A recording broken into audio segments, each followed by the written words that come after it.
Alright, so we've got the gasket material taken off of the intake that's part of the cylinder head.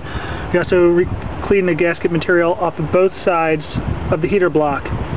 Now the next step is to install the studs, and then from there we can finish putting everything together.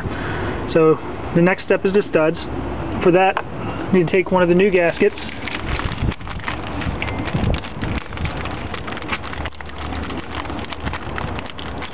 Actually, probably the first step would be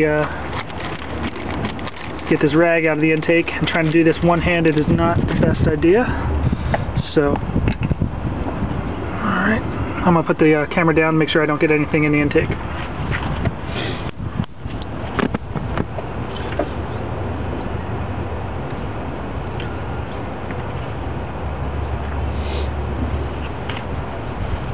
Alright, a little bit got in, but I can clean it out with my fingers.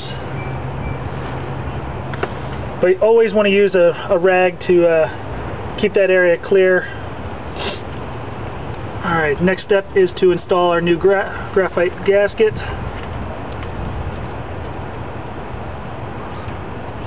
And then put our heater block back into place on top of it.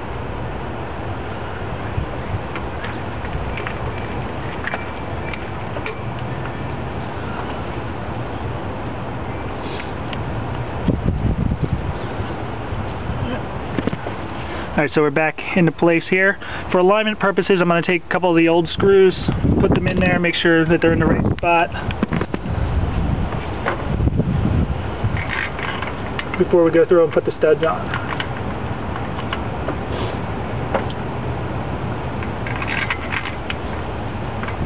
Alright, this will help me align the gasket and the heater block, make sure they're not misaligned. I can look in there, I can make sure everything's looking good. I have nothing in the way, nothing that's going to mess with airflow, because the whole point of this is to get better airflow. Alright, so now the studs. The studs come with a short threaded end that already has thread sealer on it, and a longer threaded end. The short threaded end with the thread sealer on it goes down connects to the intake manifold. The thread sealer will lock it in place. What you want to do is, this setup comes with both locking washers and non-locking locking nuts and non-locking nuts. What you want to do is take the two non-locking nuts out of the container. They're going to be used to actually thread the stud down into place.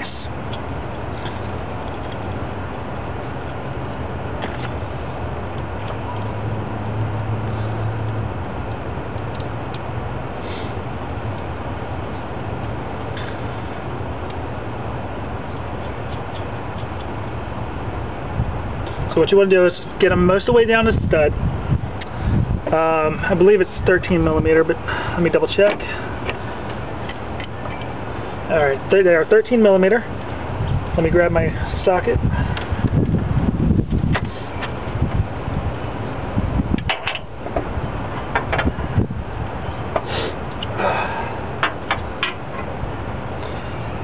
Alright, so at this point you want to hold the bottom one while you tighten the top.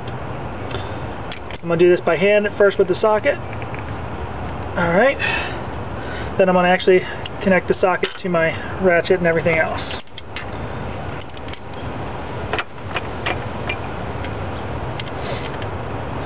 Alright, so the idea now is to take the new stud, thread it into position, only turning this top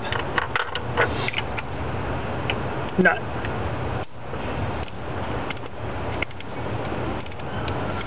Until it locks into place. While I'm turning this, I'm going to try and pull out the instructions and see what it says for torque. That's always a good idea. They don't actually give you a torque setting for this, so I'm just going to take them down snug.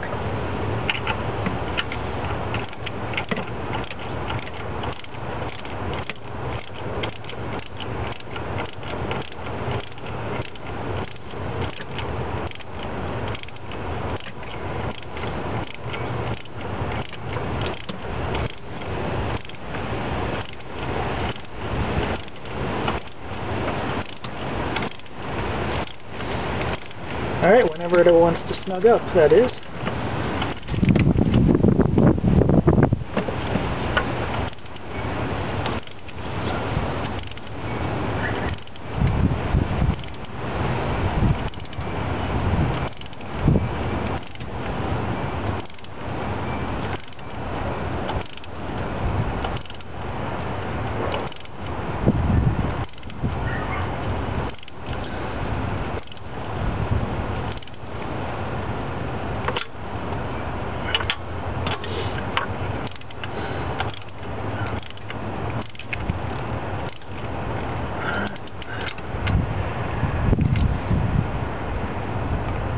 Alright, finally got to snug up the first one.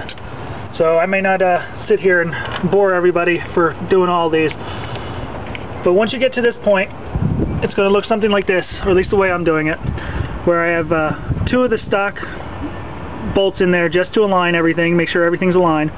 The first stud is in, and now I'm going to have to back out those nuts without loosening the stud.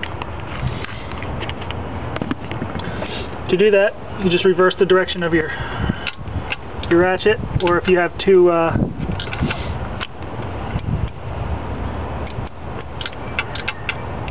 wrenches, you can use 2 wrenches on it. And while holding the bottom nut, you just loosen the top, and it just pops right off. And just pull those off, install them on the next stud. Keep doing this until all 4 are installed, then we're on to the next step. Also, while I'm here, I'm going to install the electrical on the heater here, just so I don't have to try and reach around the new intake to get to it. Alright, so again, for those who are following along, got one stud installed. While I'm down in this section, I'm going to take this electrical piece here. Once I get them all installed, tighten that guy down,